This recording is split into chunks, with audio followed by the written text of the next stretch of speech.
Imagine being the last person ever allowed to live in the majestic Smoky Mountains. This is the true story of Lem Ownby.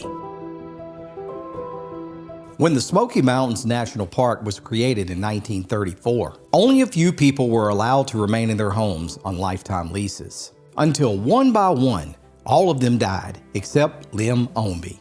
He was literally the last man on the mountain, and this is his incredible true story.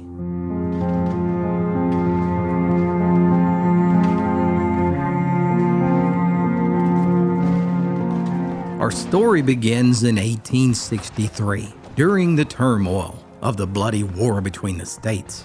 That's when Thomas and Sarah Ownby wanted to get as far away from the conflict as they possibly could. So, with little more than a gun, a Bible, and a broadaxe, they cut their way deep into the forest of the Great Smoky Mountains. Higher and higher they climbed, until they reached a place so remote that the old-timers called it just back of beyond, a mountain oasis that would one day become known as Elkmont. Here, they would plant the roots of their lives together. Now, Thomas was a simple man who believed that if he couldn't buy anything he needed, he would just make it. And if he couldn't make it, he would just do without. And make it, he did. Surrounded by every conceivable wild animal, bears, wolves, panthers, and mountain lions, Thomas cleared out a patch of land and hewed yellow poplar logs and built his bride a small log cabin that would be their new home. Now, life in the mountains wasn't for the faint of heart. Every day was a singular focus, and that was survival. The soil was so steep and rocky that a fella had to swing his hoe with one hand and hold on to a tree sapling with his other just to keep from falling. But still, the Ownby family managed to scratch out some taters, tobacco, and corn from the soil each year. But mostly, they just raised rocks. But besides food, perhaps the one thing that a man needed the most to survive in these rugged wilds was young'uns who could help out with the daily grind. And Thomas and Sarah had a whole passel of them, 9 in all. And among these children was a boy named Lem, who was born in the winter of 1889. Although Lem had been born with poor eyesight, he quickly learned to overcome the obstacle, and he worked just as hard as anyone else on the farm. And by the time he was 13 years old, he spent most of his days swinging an axe that was as tall as he was, helping his father build a larger cabin for the growing family along the singing waters of Jake's Creek. Lem learned from an early age that the forest provided much of the food that one needed to survive. Now, while flatland folks knew about chestnuts and wild berries, this mountain boy spent much of his time watching what the animals ate. After all, if it wouldn't hurt the family's milk cow, surely it wouldn't hurt them either. And it was nothing for Lem to gather up a mess of greens for supper. Greens that only mountaineers knew of: field mustard, crow's foot plant, poke shoots, and lamb's tongue. That's right, he became wise in the ways of the animals, the plants, and the forest. But not so much in school. You see, the closest school was 3 miles away, over on Meg's Mountain. And what little time Lem spent there was mostly just walking in one door and out the other. It was just too hard to worry about reading books when you were hungry. That's right, children grew up hard and fast back in those days. But many didn't. And in a world devoid of modern medicine, most of Lem's brothers and sisters never even made it out of childhood alive. Each and every year, Lem watched his father work, sun up to sundown. One minute, he was praying for the poor seeds that he planted in the flinty soil, and the next, he would curse them when they wouldn't grow, until that day came when the mountain finally broke the old man down, and he died. And a short year later, Lem's mama joined her husband on the other side of eternity. All they had left Lem was 44 acres of land that was steep as a cow's face, and a pair of wore-out overalls. Just like that, the mountain boy was a man, and somehow he would have to find a way to make his own way in life. Give someone you love the gift of old-fashioned storytelling today. Click the link below to order your copy of the Appalachian Storyteller Volume 1 and 2 or the brand new book Molly's Story today.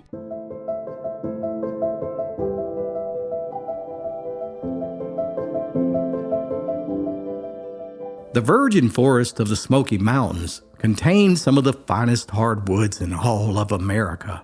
And up until now, only a few hundred mountain families had called these forests home. Yet, by 1900, lumber companies began purchasing huge amounts of land near Lem's cabin. And soon, the sounds of axes and sawmills replaced the sound of the water flowing down Jake's Creek. And shortly after that were the dynamite blasts that echoed through the endless crags and hollers as a railroad was cut through the forest to carry out the valuable lumber. For the first time in Lem's life, the outside world had come to the mountains, and suddenly there were jobs available. Now, Lem had been swinging an axe since he was a small boy, so he was quickly hired by the Little River Lumber Company as a lumberjack. And what a lumberjack he was, regularly cutting down 175 trees a day for $1.50. Like his father before him, Lem was a simple man, embracing the mountaineer lifestyle. He never owned farm machinery. Instead, he plowed with a mule, kept a milk cow, grew all his own vegetables, and hunted all his own meat. But above all else, he loved beekeeping. That's right, he had over 150 hives that produced the finest sourwood honey in all of the Smoky Mountains. Now, black bears loved that honey too, but Lem always kept a few good dogs around to help protect those bees, and none of them were tough as old Shep. Now, Shep was a mix of chow and shepherd, and he had a long scar across his face where once a bear had landed a good lick on him. And Shep was a good rattlesnake dog too. That's right, he had killed dozens of them, and even been bitten by the poisonous snakes many times. And each time, Lem would simply boil cockleburr leaves and soak a rag in them and wrap them around the snake bites to heal them. Occasionally, some city slicker would make their way up the mountain with the intention of trying to make a go at it and starting a new home. But it never seemed to work.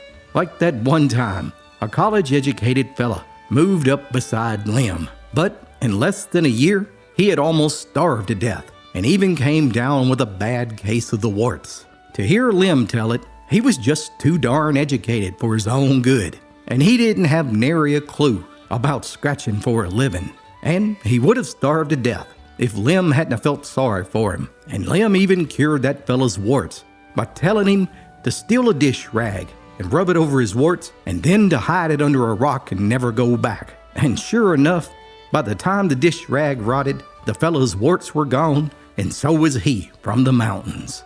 So it was. Lem lived hidden away from the world at the back of beyond, so far in the woods that he had to go towards town just to go hunting for bears. That's right, Lem never traveled outside of the mountains or Tennessee, except for the one time when he walked to the North Carolina side of the mountain to buy a good dog from a fella. But change was in the air, and soon the outside world continued to inch closer and closer to the mountains. And then the government came knocking at Lem's door, wanting to turn over 500,000 acres of land into a national park. Now, most of that land was owned by lumber companies who had stripped the mountains of all its natural resources and now had little need for the property. And they were more than happy to sell it to the U.S. government at taxpayers' expense. However, there were still thousands of families on both the Tennessee and North Carolina sides of the mountains, and many of them didn't want to abandon their farms or their homes. Yet, one by one, the families eventually sold their property and moved down to the towns in the valleys below to work at some factory job for the first time in their lives. And those who resisted were forced out by eminent domain. By 1934, only a handful of residents were still fighting the government and the court system to keep their homes. Most famously, the folks over in Cades Cove, or the Walker sisters. But also among this defiant group of mountaineers was Lem Ownby. Eventually, a compromise was negotiated when politicians and elected officials allowed a handful of mountaineers who were facing hardships to stay in their homes for the rest of their lives on the condition that they sell the property to the government at half its market value. Because Lem was nearly blind, he was one of the few that were allowed to stay. But I tell you right now, he would never get over the bitterness that he felt towards the government for taking his land and enforcing strict regulations on him. He could no longer hunt for food. He couldn't cut firewood or grow a large garden. And anyone who violated the rules were evicted. Like Lem's uncle, Jim Carr, for shooting a bear that had raided his smokehouse. He was evicted. Another fella cut down a dying tree from his front yard, and he too was evicted. And as the decades rolled by, one by one, the residents with lifetime leases were either evicted or died off.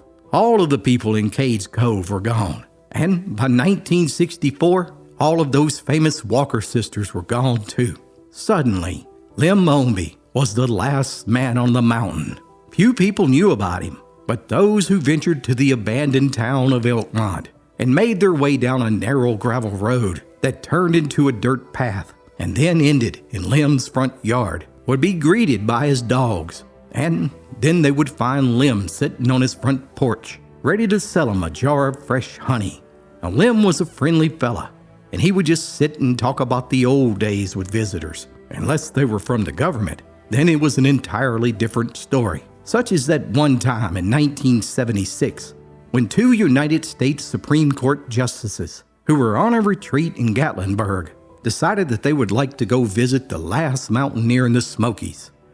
But once they reached Lem's cabin and knocked on his door, as soon as they introduced themselves, he promptly told them he didn't have any use for any government man, told them to turn around and head back to Washington, D.C., and then he promptly closed his front door. Lem Ownby lived his entire life, all 94 years, in the same cabin that he had helped his father build when he was just a boy. There on Jake's Creek, he was kept company by his dogs and his bees. Although he was completely blind, he still managed to raise chickens, plant tomatoes and pumpkins, and fetch water from the spring that ran at the back of his property every day. He attributed his long good health to the bee honey that he kept, and he had it with every meal without ever taking any doctor's medicine. In his last years, he slipped on an icy patch on his front porch, and that landed him in the hospital in Knoxville for 10 days. During that time, he simply couldn't drink the water that was piped into the hospital, and someone had to literally drive back up to the Smoky Mountains and fetch a jug of Lem's spring water. By the time Lem died in 1984, he was the last person to live in the Smoky Mountains outside of Cades Cove. He was truly the last mountain man. Now, during my research for this story, I found an audio recording of Lem as part of the Library of Congress that was recorded when he was 91 years old, and talking about his life up in the Smoky Mountains. I'd like to share a part of it with you now. So you've basically lived 91 years then, as of tomorrow, here at basically here at Elkmont, Jake's Creek. Yeah. Oh, yeah. You've lived here about all your life, though, is that right? I was 2 years old. I moved from the first cemetery down there. I was born there. There used to be a big white pine log house. My daddy owned that. He come here when I was 2 years old. He said he might come here. Been here ever since.